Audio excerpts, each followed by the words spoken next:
여러분 반갑습니다. 저는 글로벌 킹덤 교회 이 바나바 고재덕 목사입니다.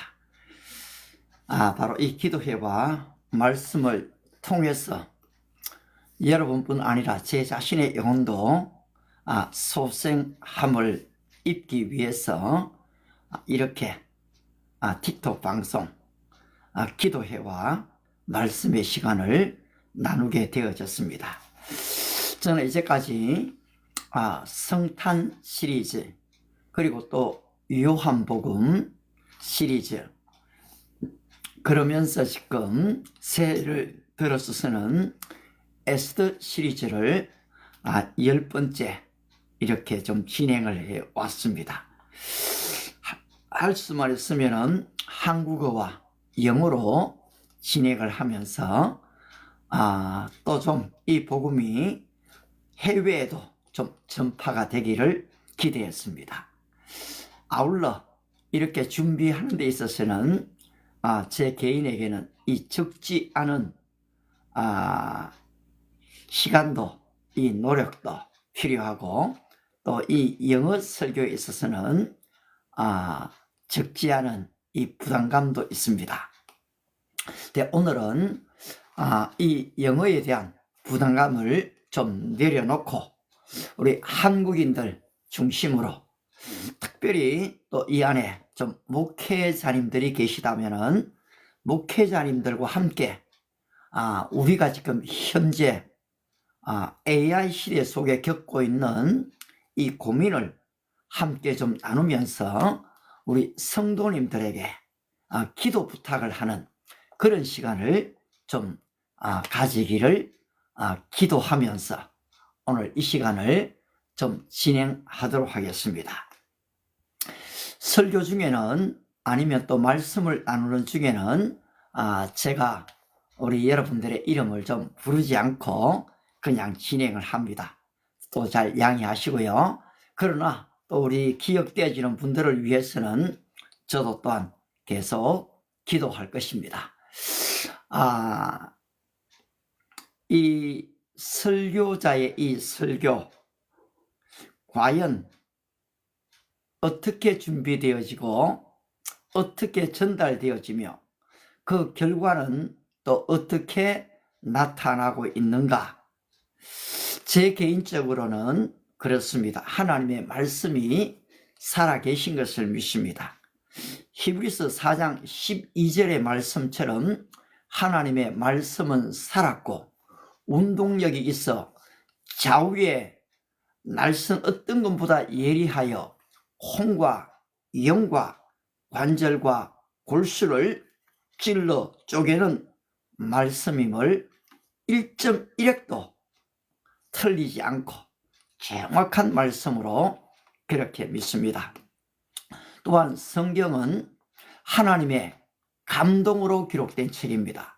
창세기부터 요한계시록의 모든 성경은 하나님의 감동으로 기록된 것으로 교훈과 책망과 바르게 함과 의로 교육하기에 유익한 책이고 또 이 성경 말씀은 하나님의 사람으로 온전케 하며 모든 선한 일을 행하기에 온전케 하려 하심이라는 말씀처럼 여러분 성경을 읽게 되어지면은 그 말씀이 내 안에 역사가 일어나게 되면은 우리는 정말 균형 잡힌 신앙을 가질 수가 있습니다. 지적으로, 영적으로, 또 정서적으로, 신체적으로 이 모든 것 위에 이 사회적으로 우리는 아주 균형 잡힌 하나님과 사람들 앞에 인정받는 사람으로 살아갈 수가 있습니다. 근데 다만 정말 중요한 것은 살리는 것은 영이니 육은 무익하니라 말씀처럼 바로 이 말씀이 영으로 살아 역사되고 있는가라는 것은 오늘 우리 모든 목회자들의 고민입니다. 그런데 챗GPT가 나온 지 이제 3년이 됐습니다. 제일 처음에 무료로 한번 사용을 해보다가 야 이거 뭐야, 챗GPT가 많은 정보를 주는구나. 그런데 야 여기 시간 뺏기면 안 되겠다. 사실 접었습니다. 그런데 한 6개월이 좀 지났을까요? 다시 챗GPT를 사용해 봤습니다.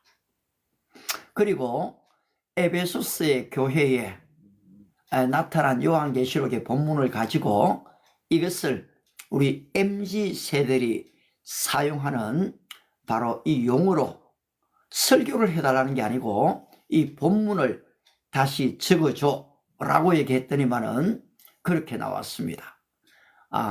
에베소 교회에 알람이 울렸습니다. 그 이유는 에베소 교회 성도들이 하나님의 이 첫사랑을 잃어버렸기 때문입니다. 따라서 그들이 하나님께 돌아가려면 그들의 마음을 리셋해야 합니다.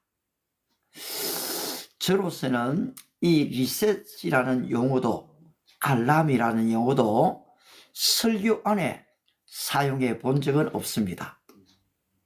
그런데 이 지금 챗GPT가 MZ세대를 위해서 디지털 용어를 사용하는 것을 보고서 야 이것 봐라, 내가 좀 사용하지 못하는 언어들을 이게 사용하고 있네, 그렇게 생각을 했습니다. 그리고 또 제가 이 본문을 야 그러면은 이 원어를 넣어서 한번 해석해봐 했더니만은 와우, 히브리어도 그렇고 헬라어도 그렇고 이 본문 분해를 쫙 해주는 것을 보면서 저는 이건 너무 필요하다, 그래 바로 거기에 구입을 했습니다.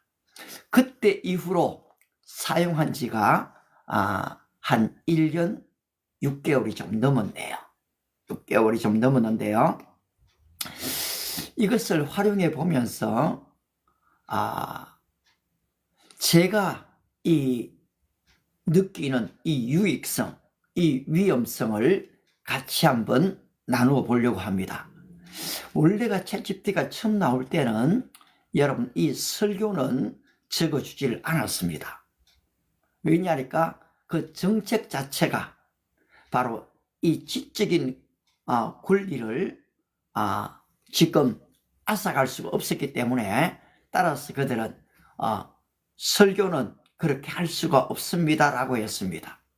그런데 1년이 좀 지나면서는 이 정책이 바뀌었습니다. 여러분 챗GPT가 설교를 다 적어줍니다. 목회자들이 설교를 준비하려면 먼저는 기도를 하게 되죠. 그리고 또 성경을 읽게 됩니다. 그리고 읽는 성경 중에서 말씀이 부딪혀 올 때가 있습니다. 두려워 말라, 내가 너와 함께 함이니라. 놀라지 말라, 나는 너의 하나님이 됨이니라. 내가 너를 굳세하리라. 내가 너를 도와주리라. 내가 참으로 나의 의로운 오른손으로 너를 붙들리라. 이런 말씀이 오면은 그 말씀을 마음에 새기기도 하고 묵상하기도 합니다. 그리고 또 그 말씀을 내 삶 속에 적용을 시켜봅니다. 왜냐하니까 그 말씀이 너무 좋으니까요. 우리 인생에 두려워하지 않는 자가 누가 있습니까? 겁내지 않는 자가 누가 있을까요? 따라서 우리 모든 인생은 이런 이 수고하고 무거운 짐들을 갖고 있지요. 근데 이 말씀을 묵상하는 중에 이 말씀이 내 안에 역사되는 것을 경험하게 됩니다.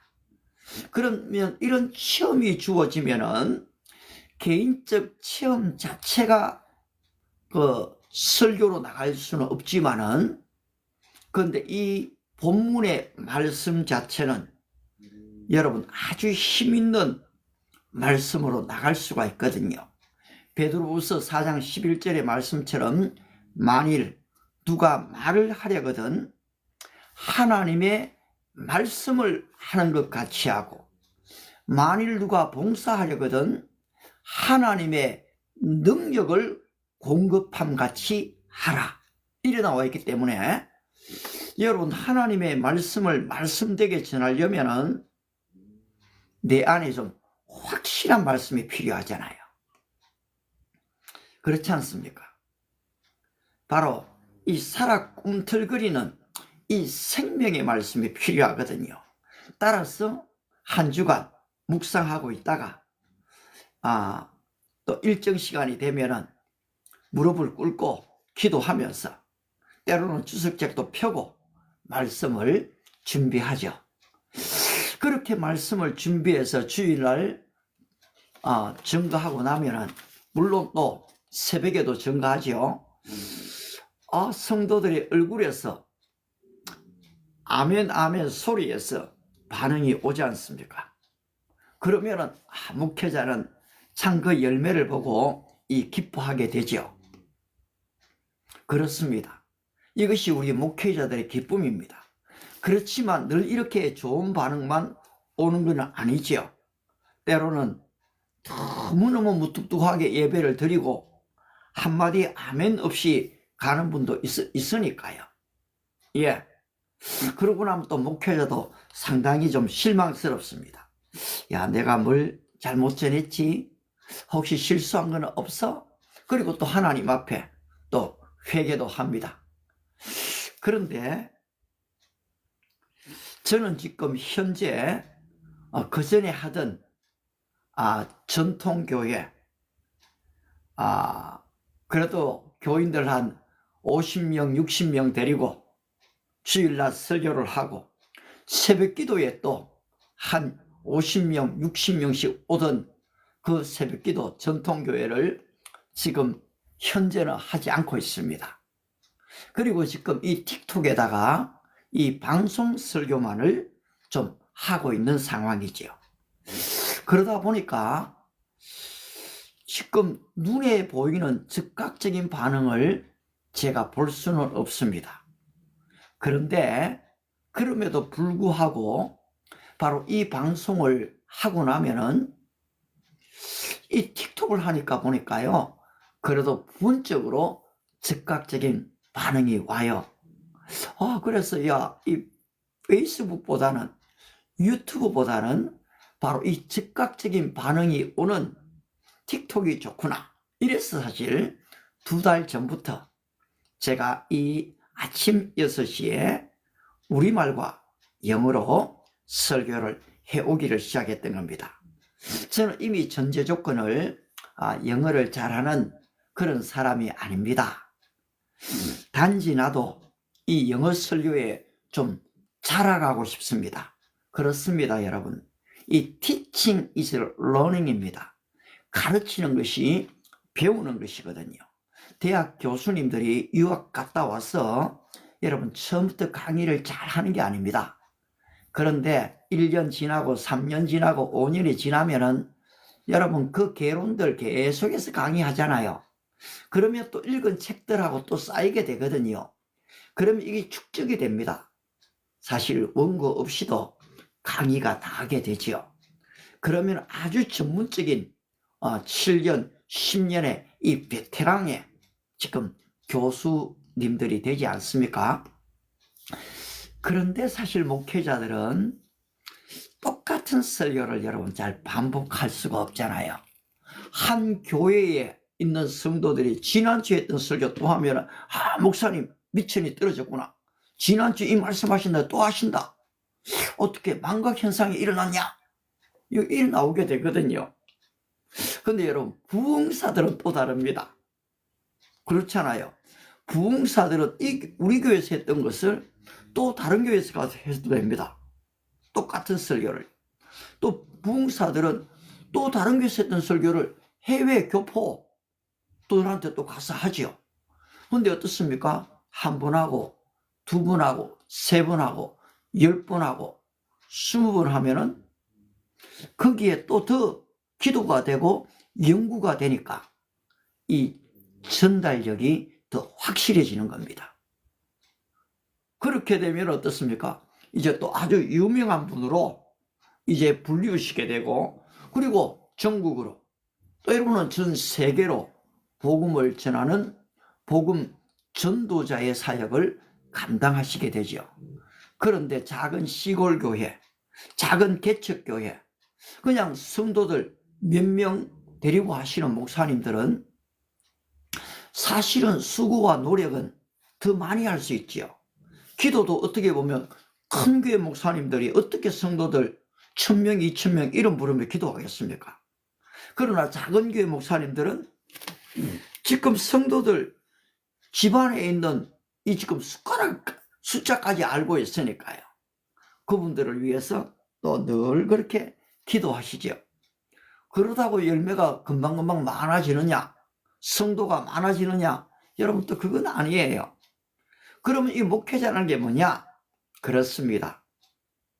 씨를 내가 뿌리지만은, 그러나 자라게 하시는 분은 하나님이시거든요. 단지 나는 전달자, 도구일 뿐입니다. 이 정체성이 우리에게 분명하면은 우리는 큰 교회, 작은 교회, 큰 목사, 작은 목사 비교하지 않게 됩니다. 세례 요한이 사실은 세상 죄를 지워가는 하나님의 어린 양을 보라고 설교하면 자기에게 있던 이 요한과 안드레 같은 제자들이 주님께로 다 가버렸거든요. 그럼 나머지 제자들이 뭐라 합니까? 세례 요한님, 지금 같이 있던 사람이 떠나갑니다. 좀 더 능력 있게 설교하세요. 여러분, 그러면 세례 요한이 뭐라 하겠습니까? 그래, 그렇구나, 잘 갔다. 내가 지금 진짜 하려고 하는 일이 바로 이것이다. 보라, 세상 죄를 지우가는 하나님의 어린 양이다. 내가 지금 이 땅에 온 이유는 세상 죄를 지우가는 하나님의 어린 양 그리스도를 나타내기 위해서, 소개하기 위해서 있는 거지, 내가 내 제자를 많이 모으고 내 이름이 유명하기 위해서 있는 게 아니다. 그렇습니다, 여러분. 바로 이게 목회자입니다. 그는 흥하여야 하겠고 나는 쇠하여야 하리라. 먹든지 마시든지 무엇을 하든지 다 하나님의 영광을 위하여 하라. 그런데 이렇게 우리 전통적으로 교회에서 해오던 우리 목사님들이 이 AI 시대가 되면서 이 고민이 좀 깊어지게 됩니다. 저도 그전의 설교와 지금의 설교에는 상당히 지금 시간적으로 하면은 그 이전보다는 훨씬 많은 시간을 제가 좀 준비하고 있는 것 같아요. 오늘도 새벽 3시에 일어났거든요. 한 2시간 반 동안에 이 씨름을 합니다. 과연 성령이 인도하시는 설교가 어떤 설교인가? 개개인의 심령들을 바로 뒤집을 수 있는 설교가 어떤 설교인가? 바로 이 틱톡에 0.02초만 되면 있을까 떠날까를 결정하는 그런 사람들에게 내가 무슨 말로 어떻게 저 사람들을 붙잡는단 말인가? 여러분, 그렇죠? 어느 누가 지금 이 개독교를 좋아하고 또 더군다나 이 전통교회 목사의 설교를 5분, 10분, 20분 들어주겠습니까? 그런데 말입니다.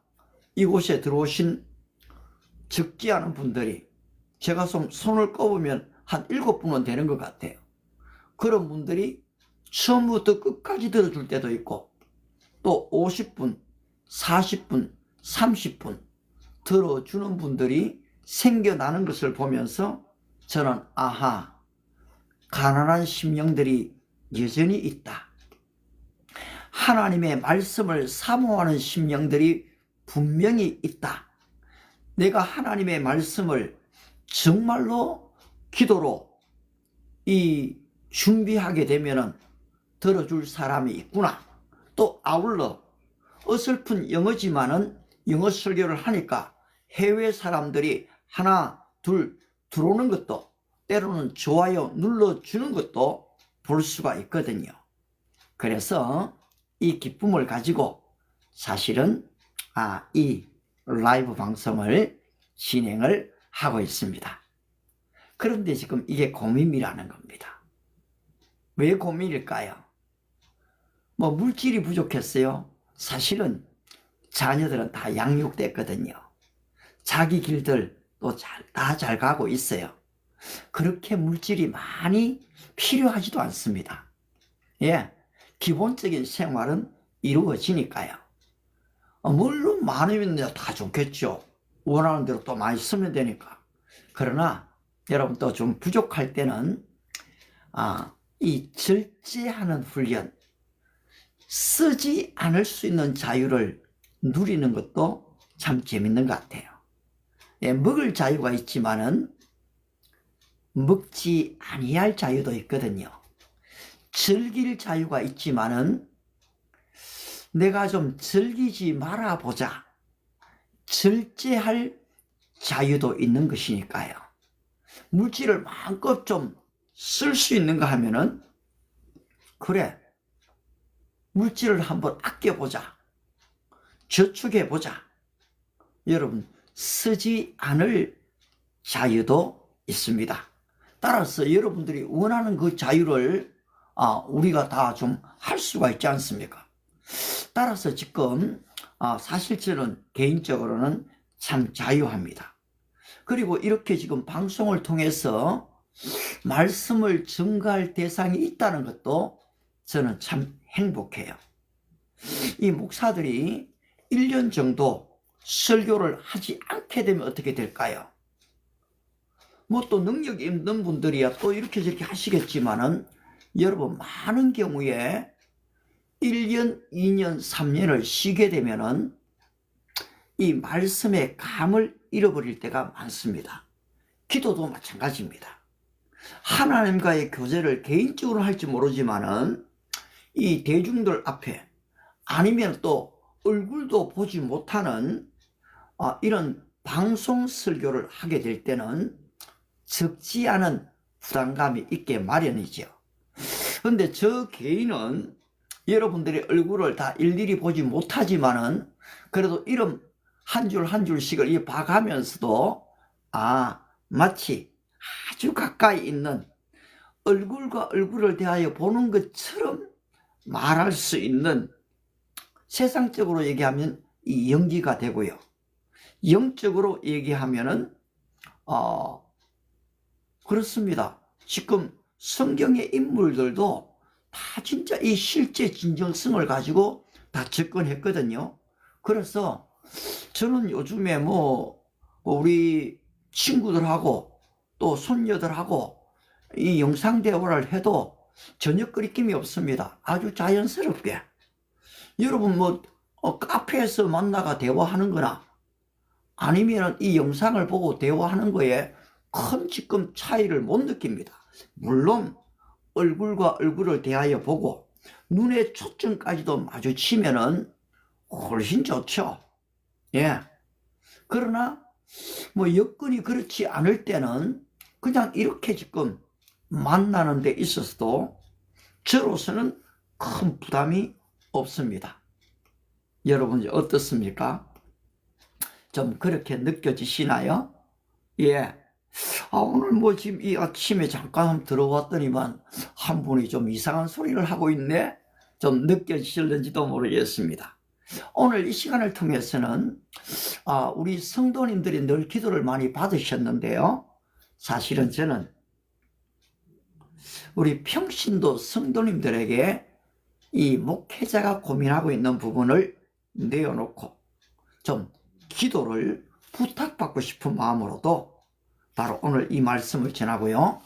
그리고 아울러 이제 좀 자라나는 젊은 목회자들, 후배 목회자들과 함께 좀 이런 부분을 나누고 싶었습니다. 우리가 설교의 이 결론 부분을 말하게 될 때에 어떻게 이 결론을 말할 것인가. 제가 좀 이 고대로부터 중세, 그리고 현대에 이르기까지 좀 성령을 의지해서 설교했던 분들의 그런 이 종합적인 얘기들이 바로 이것이었습니다.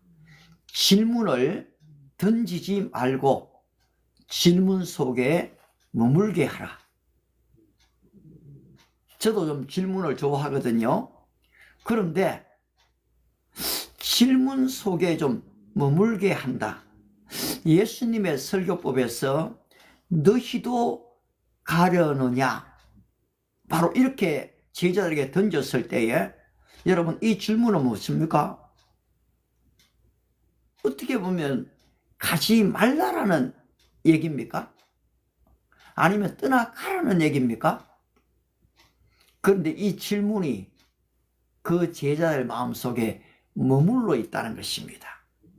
따라서 대부분의 이 서리법 설교 그렇게 하시지 않겠습니까? 라고 나갔던 이 서리법의 설교가 질문이 던져지면은 때때로 바로 해설이 나오게 되고 그리고 결론적인 대답이 주어지게 됩니다. 그런데 여기에서 성령의 감동은 이 질문과 이 답 사이에 침묵할 때에 자주 일어난다는 사실입니다. 따라서 여러분 무엇으로 이 공허를 듣고 있습니까? 제가 에스더스를 설교하죠. 그러면 이 질문을 던진 다음에 때로는 3초, 5초를 좀 쉬라는 것입니다. 목회자가 질문하고 바로 답변하지 말고 그렇습니다. 좀 한 3초, 5초를 쉬고 나면 이때 성령은 설교자 대신에 회중에게 직접 말씀하신다라는 사실입니다. 두 번째, 질문은 정답형이 아니라 노출형으로 하라는 것입니다. 우리 보통 개방적 질문, 폐쇄적인 질문, 뭐 이렇게 좋은 질문, 나쁜 질문 얘기하지 않습니까? 또 챗GPT에게도 어떻게 묻는가에 따라서 대답이 달리 나온 것을 우리는 보게 됩니다. 따라서 나쁜 질문이 이것입니다. 우리는 어떻게 해야 합니까? 여러분, 우리는 무엇을 결단해야 합니까? 이렇게 묻는 거지요. 저는 사실 이게 참 좋았던 것 같거든요. 그런데 사실은 좀 질문을 바꾸라는 것입니다. 여러분, 지금 여러분은 어디에 서 있습니까? 오늘 나는 어디에 서 있습니까? 오늘 여러분은 무엇을 피하고 싶습니까? 행동 질문은 의지를 부르고 위치 질문은 양심을 막 깨우는데 성령은 의지보다는 양심에 더 자주 역사하신다. 이걸 들을 때에 정말 좀 그렇다 라는 생각이 들거든요. 세 번째, 성령께 이 맡기는 질문은 의도적으로 미완성으로 남겨라 라는 것입니다. 강력한 설교자는 모든 질문에 답하지 않는다는 겁니다. 왜냐하면 답을 해버리면 설교가 끝이 나고 질문을 남기면 성령의 사역이 시작이 됩니다. 따라서 이 설교자는 마지막에서는 이 질문은 얘기하고 오늘 제가 대신 답하지 않겠습니다. 여러분, 좀 성령님께서 여러분에게 직접 답해 주기를 바랍니다. 그리고 잠잠히 머문다는 거지요. 근데 이것은 무책임이 아니라 가장 깊은 신뢰의 표현이라는 사실입니다. 아마 혹시라도 우리 후배 목사님들이 들어오신다면 이 내용에 동의하실지 모르겠어요. 상당히 사실 저는 깊이가 있는 그런 내용이라고 생각을 합니다.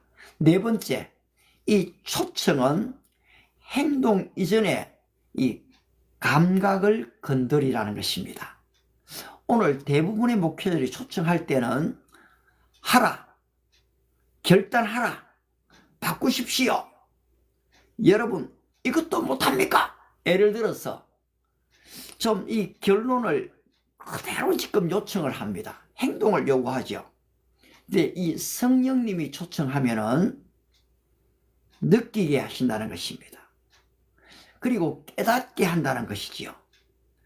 느끼고 이 깨달음을 통해서 스스로 움직이게 되어진다는 것입니다. 이 초청 전에 혹시 지금 마음이 불편해지셨다면 그 불편함을 여러분 밀어내지 마시기 바랍니다. 여러분 이것은 회중을 성령의 감각으로 인도하는 그런 말이라는 것입니다. 어떤 면에서 강의를 할 때도 마찬가지입니다. 그냥 질문하고 내가 다 답해버리는 게 아니고 좀 여지를 남겨놓는 거지요. 다섯 번째, 설교자는 길 안내자이지 문지기가 아니라는 사실입니다. 여러분 설교자가 많은 경우에 이 강력한 설교는 위로부터의 권위를 입었다는 이유 때문에 이 명령조로 말이 나갈 때가 참 많습니다. 그런데 설교자가 명령을 하게 되면 자기도 모르게 문지기가 된다는 사실입니다. 그런데 설교자가 초청을 하면은 설교자는 길만 보여주는 표지판, 안내판이 된다는 것입니다. 따라서 바로 설교 후에 내 자신을 점검해 볼 필요가 있습니다. 나는 오늘 사람들을 어떤 문 앞에 세웠는가? 아니면 어떤 길 위에 세웠는가? 여러분 명령은 행동하게 만든다 할 때 행동이 굉장히 좋은 것 같은데요. 그런데 그렇죠. 설교의 결론이 행동해야 되는 건가요? 행함이 없는 믿음은 죽은 믿음이다. 그렇게 얘기해 버리니까요. 그런데 여기에서 행하지 말라는 얘기가 아니고요. 사실은 진정한 느낌과 깨달음이 오면은 나의 의지가 아닌 성령의 바로 역사를 통해서 자연스럽게 움직여지는 결과를 만들어낸다는 거죠. 따라서 길 위에 세운 설교만이 성령의 인도를 허용한다는 것입니다. 여섯 번째, 가장 깊은 서리법은 설교자 자신의 이 질문을 공개하는 것이랍니다. 이 본문을 준비하면서 사실 저도 이 질문 앞에 오래 서 있었습니다. 저는 죽어가는 자로서 죽어가는 여러분에게 설교합니다. 저도 많은 문제를 갖고 있는 사람으로서 문제를 가지고 있는 여러분 앞에 하나님의 말씀을 대언합니다. 이렇게 나간다는 거지요. 그러면 회중은 설교자를 평가자에서 동행자로 인식을 한다는 것입니다. 아울러 이때 설교는 이 가르치는 가르침에서 영적인 동행으로 바뀌게 됩니다. 우리 예수님이 엠마오 제자들에게 지금 십자가 사건에 실망하고 그들의 기대에 부응하지 못해서 엠마오로 지금 가고 있잖아요. 근데 부활의 주님께서 그들 속에 들어오셨지요. 그리고 지금 자꾸 거기에서 일어났던 일들을 질문합니다. 그리고 이 친구들이 아니 거기에서 일어난 일을 모른단 말입니까? 하고 지금 대화가 계속되고 있지요. 그런데 마지막에 어떻습니까? 바로 떡을 떼어서 그들에게 주고 축사할 때 그들의 눈이 열려지거든요. 마음이 뜨거워지게 되거든요. 그때 예수님께서 너희들 이렇게 가면 안 된다. 돌이키라. 예루살렘으로 가라. 그렇게 말씀하시지 않지요.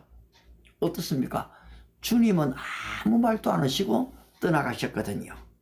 그런데 그들 스스로가 어떻게 됩니까? 성령님께서 더 이상 거기에 있지 못하게 만드시지요. 여러분, 바로 이것이 질문 속에 머물게 하라는 것이, 설교가 끝이 나고 집으로 돌아갔는데도 그 질문이 계속 자기 마음에 맴돌고 있다는 것입니다. 우리가 노래 가사들을 듣게 될 때에 그 노랫말들이 내 안에 지금 머물 때가 있지 않습니까? 그냥 나도 모르게 흥얼흥얼 나올 때가 있지요. 그렇습니다. 질문 속에 머물게 하라는 말씀은 바로 이 질문이 계속해서 성령에 의해서 그 사람에게 질문하도록, 그 마음에 움직여지도록 한다는 것입니다.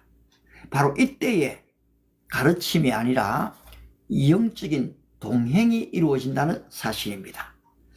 마지막으로 이 성령의 초청은 속도를 늦춘다라는 것입니다. 명령은 빨리 하라고 속도를 좀 높입니다. 하지만 초청은 속도를 늦추게 됩니다. 이 성령님은 급하게 몰아붙이는 것보다는 천천히 열어둔 곳에서 오래 머무신다는 것입니다. 따라서 어떤 면에서 마지막 부분을 얘기할 때는 저도 마찬가지입니다. 좀 속도를 20%, 30%, 좀 더 말도 작게 하고요. 늦추는 겁니다. 문장도 긴 문장을 쓰지 않습니다. 단문을 사용합니다. 그가 찔리면 우리의 허물을 인하며 그가 상하면 우리 이렇게 하는 게 아니고, 그가 바로 우리를 위해서 찔리셨습니다. 그가 상처를 받으셨습니다. 바로 그가 채찍에 맞아서 우리에게 나음이 주어졌습니다. 아주 짧게 단문으로 쓰라는 거지요. 이때 회중은 듣는 사람에서 응답하는 사람으로 이동하게 된다는 것입니다. 저는 사실 좀 이 내용이 제 안에 이제 이런 원고 없이 완전히 좀 숙주되기를 좀 기대하고 있습니다. 기도하면서 눈을 감으면은, 그래, 좀 이 질문이 청중들 마음속에 좀 남아있도록 하자. 예수님이 하신 것처럼 너희는 나를 누구라고 하느냐? 여러분, 이런 질문이 아주 개방적인 질문이죠. 그리고 제자들 속에 계속해서 이 질문이 남아있는 것입니다. 그런데 안 좋은 어떤 언어들도, 여러분, 특히 상처 입은 언어들이 우리 안에 남아있을 때가 참 많습니다. 근데 여러분, 이것을 거절하는 능력이 필요합니다.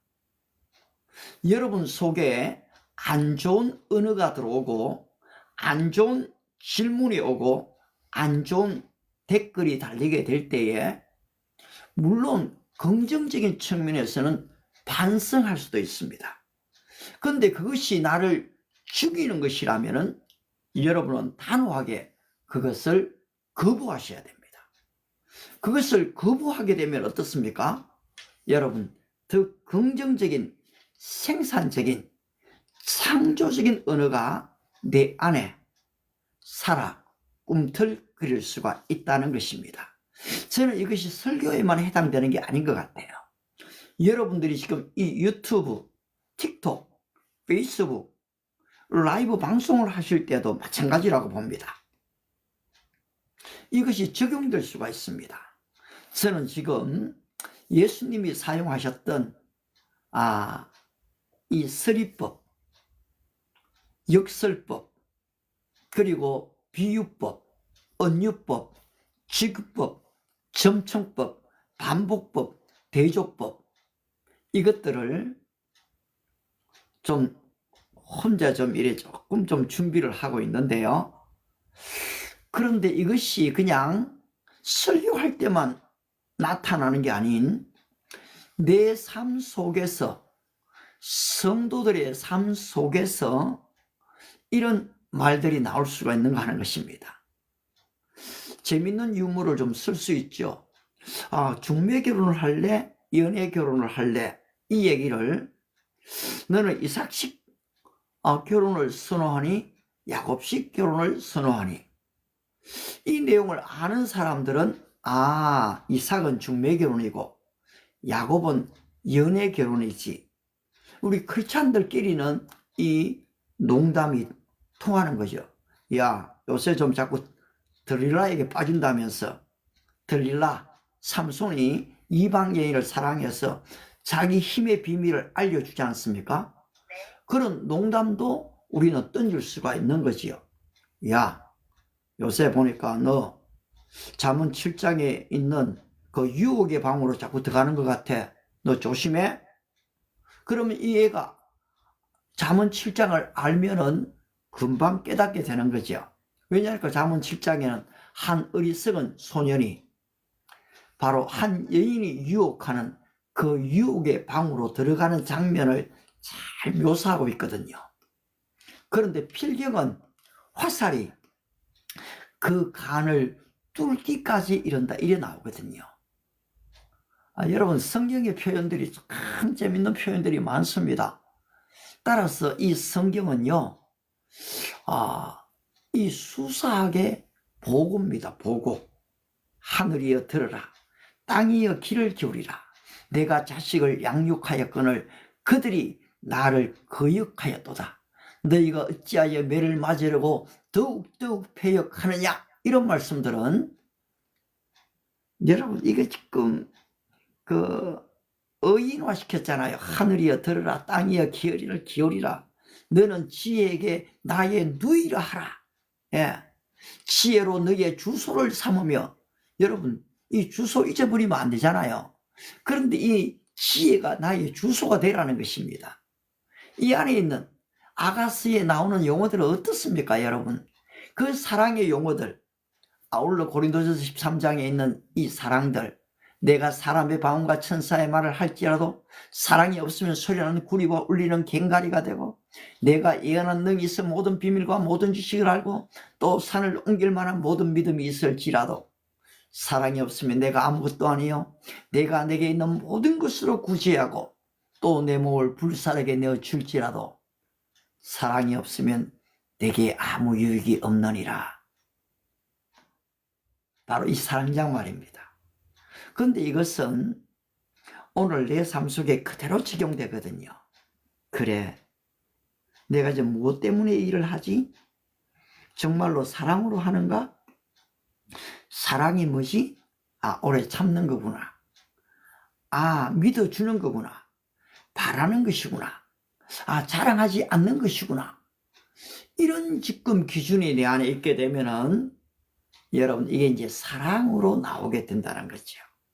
자, 저는 시작할 때에 이 목회자들의 고민을 좀 얘기했습니다. 물질적인 고민도 있죠. 육체적인 고민도 있습니다. 사실 지금 대학원을 졸업하고 이 교회에서 목회자 부목사로 가고 기관 목사로 가도 자녀 둘을 양육하면서 지금 일반인들이 사는 것처럼 살기가 어려운 게 사실은 현실이죠. 그런데 대부분의 사람들은 이런 쪽에는 별로 생각 안 합니다. 그냥 큰 교회, 안정된 교회, 그쪽을 좀 기준으로 보죠. 근데 한국 교회의 70%, 80%는 전부 다 이 중소, 작은 개척교회들이거든요. 그러면 이분들이 대학을 졸업하고 대학원을 졸업하고 때로는 디민을 받고 이렇게 되기까지 10년의 세월이 훨씬 더 넘어서는데 생활 수준은 여러분 말이 아닌 거거든요. 그런데 이분들이 그 속에서도 기쁘게 감사하면서 그리고 또 희생하면서 살아가는 모습을 여러분이 보시게 될 겁니다. 따라서 어떤 면에서는 참 존경해야 됩니다. 예, 저도 젊은 시절 이 목사님들에 대한 적지 않은 편견도 있었습니다. 교회에 대한 그런 편견이 컸습니다. 그런데 이제 지나 보니까요, 다 이해가 돼요. 여러분 어떻습니까? 여러분의 목사님들에 대해서 어떤 좀 불편한 마음이 있습니까? 부정적인 면에서 얼마든지 볼 수가 있습니다. 그런데 그 목사님을 위해서 기도할 필요가 있습니다. 여러분이 한 주간 목사님을 위해서 기도하고 이제 주일날 교회를 가시면은 그 말씀이 들어오기를 시작합니다. 성경 본문만 읽었는데요, 아직 설교 들어가기 전입니다. 본문을 읽었어요. 그런데 눈에서 눈물이 펑펑 터져 나옵니다. 찬송가 가사, 그냥 지금 내가 아직 노래를 안 불렀어요. 그런데 그 마음의 감동이 불같이 일어난다는 겁니다. 왜 그렇습니까? 기도를 통한 성령님의 역사가 있기 때문인 것입니다. 바로 헐리우드의 아주 유명한 영화 배우 덴젤 워싱턴, 여러분이 아마 지금 이 유튜브에서도 덴젤 워싱턴 딱 치면은 그 사람의 얘기가 나오는데요, 저도 감동받았습니다. 참 가정이, 아버지가 목사인데 가정이 깨어졌거든요. 아버지 떠나가 버렸어요. 아내를 두고요. 미용실을 하면서 지금 세 자녀를 키웠죠. 그 엄마가 말입니다. 그런데 얘는 바로 소년 깽단에 들어갔거든요. 가정이 지금 이 엉망이 됐으니까요. 그런데 16, 17살 때에 거기로 지금 완전히 지금 한 상점을 털기로 다 약속되어졌는데 기도하는 엄마가 말렸거든요. 결국 그 친구들은 다 감옥 가고 또 감옥에서 죽고 했는데 이 소년은 살아났고 대학을 갔지만은 사실은 또 중퇴했더라고요. 아무 할 것도 없이 이리저리 헤매고 있는, 그냥 미용실에서 머리카락 좀 썰고 있던 그 아들에게, 그 젊은이에게 한 나이 많은 교회의 이 군사님 같은 분이 예언을 했습니다. 너는 앞으로 수백만의 사람들에게 복음을 전하게 될 것이다. 그렇게 했는데 이 사람이 영화 배우가 됐거든요. 그리고 헐리우드에서 이 영화 배우로서 믿음을 지키려고 하니까 너무너무 어려운 거죠. 따라서 목사님한테 상담을 하러 갔습니다. 목사님, 바로 내가 영화 배우인데 지금 헐리우드에서 믿음 지키는 게 너무 어렵습니다.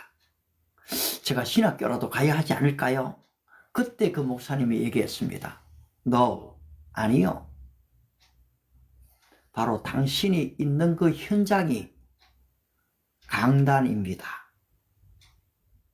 그때 이 사람이 깨달았어요. 32살, 3살 때요. 그리고서는 유명 배우가 되면서 수백만, 수천만의 사람에, 아니 지금은 수억의 사람들에게 하나님 영화를 통해서 하나님의 복음을 전가하고, 그분이 70살이 되었을 때 목사 안수를 받았거든요. 그리고 보니까 뭐 억만장자죠. 그 모든 재산들을 가난하고 어려운 사람들에게 다 나누어 주는 하나님의 사람이 되어져 있는 것을 봤습니다. 여러분, 한 사람의 영향력이 바로 이렇습니다. 부정적인 시각에서만 보려면은 여러분 끝이 없습니다. 그러나 긍정적인 시각에서, 믿음의 시각에서, 영적인 관점에서 이것을 바라보게 되면은 여러분, 우리 목사님을 위해서 기도해야 되겠다. 여러분 또한 지금 당장 이 내용을 다 듣지 않아가 모르시겠지만은 처음부터 쭉 한번 들어보셨다면 그렇구나, 동의가 저는 되실 수 있다고 봐요. 또 이제 저는 이 내용을 좀 영어로 옮겨서 해외 사람들에게도 좀 전달하고 싶은 그런 마음이 있습니다. 또 우리 후배 목사님들에게도 이 부분을 좀 나누고 싶어요. 지금 몇 분이 들었는지는 그 어떤 면에서 저희의 소관이 아닙니다.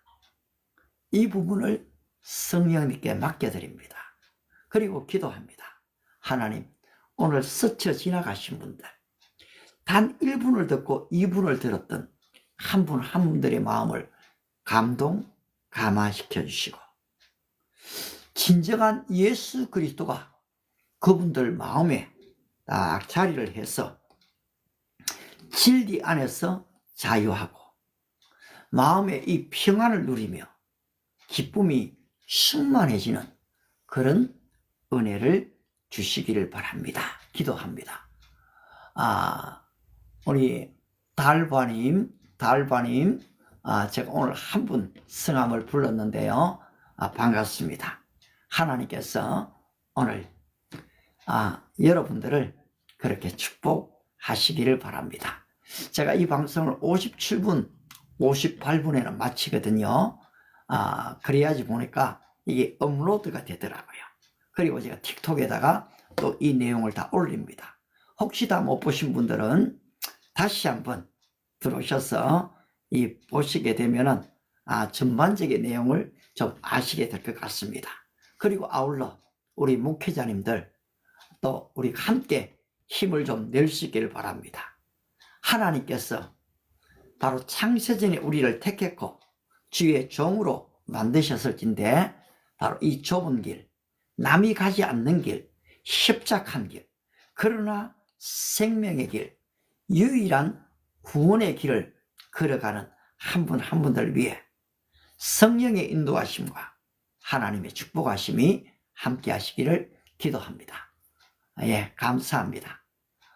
내일 아침 6시에 또 만나 뵙기를 기대합니다. 오늘도 좋은 하루 되십시오. 바이바이.